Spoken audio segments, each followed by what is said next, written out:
ICC T20 world cup 2026 स्पर्धेला येत्या 7 फेब्रुवारीपासून सुरुवात होणार आहे। भारतीय संघाचा स्पर्धेतील पहिला सामना हा अमेरिकेविरुद्ध होणार आहे, तर 15 फेब्रुवारीला भारत-पाकिस्तान सामना होणार आहे। क्रिकेट चाहते या सामन्याची आतुरतेने वाट पाहत आहेत, पण पाकिस्तानने स्पर्धा सुरू होण्याआधीच या सामन्यावर बहिष्कार टाकला। या स्पर्धेचे आयोजन भारतात करण्यात आले आहे, पण पाकिस्तानचे सामने श्रीलंकेत खेळवले जाणार आहेत।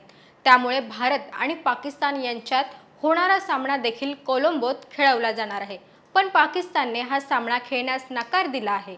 अशा स्थितीत ICCच्या खेळाच्या नियमांनुसार काय प्रक्रिया असते आणि भारताला एकतर्फी विजय मिळवण्यासाठी काय करावे लागेल हे जाणून घेऊया सविस्तरपणे।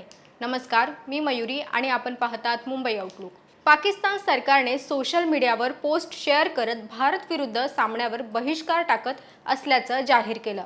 निवेदनात सांगण्यात आलं की पाकिस्तान संघाला स्पर्धेत सहभागी होण्याची परवानगी देण्यात आली असली तरी 15 फेब्रुवारी रोजी कोलंबो येथे भारत विरुद्ध होणाऱ्या सामन्यासाठी संघ मैदानात उतरणार नाही।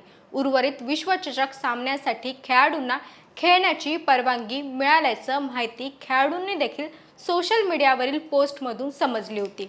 ICCच्या खेळाच्या अटीनुसार केवळ एखाद्या संघाने सामना न खेळण्याची घोषणा केल्याने लगेच एकतर्फी सामना विजयी केला जातो असं नाही। नाणेफेकीच्या ठरलेल्या वेळेस एखादा संघ मैदानावर उपस्थित न राहिल्यास सामना अधिकृतरित्या गमावल्याचं जाहीर केलं जातं।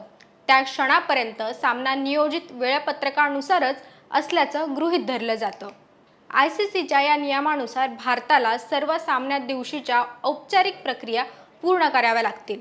भारताचा कर्णधार सूर्यकुमार यादव ठरलेल्या वेळेत मैदानावर पोहोचून नाणेफेकीसाठी उपस्थित राहील अशी अपेक्षा आहे। जर पाकिस्तान संघ नाणेफेकीसाठी मैदानावर हजर राहिला नाही तर सामना पंच अधिकृतरित्या भारताला वॉक ओव्हर देतील, ज्यामुळे गटातील गुणतालिकेतील भारताला 2 गुण मिळतील। यामुळे भारताची तयारीही नेहमीप्रमाणेच सामन्यासाठी केली जाईल।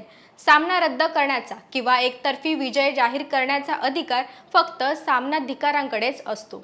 भारत-पाकिस्तान सामन्याच्या दिवसापर्यंत पाकिस्तानची भूमिका बदलली नाही तर निकाल एका क्षणावर अवलंबून असेल। पाकिस्तान संघ नाणेफेकीसाठी मैदानावर येतो की नाही यावर सर्वांच्याच नजरा असतील। भारत विरुद्ध सामना न खेळल्यास पाकिस्तानला 2 गुण गमवावे लागतील, शिवाय त्यांचा नेट रन रेटही घसरू शकतो।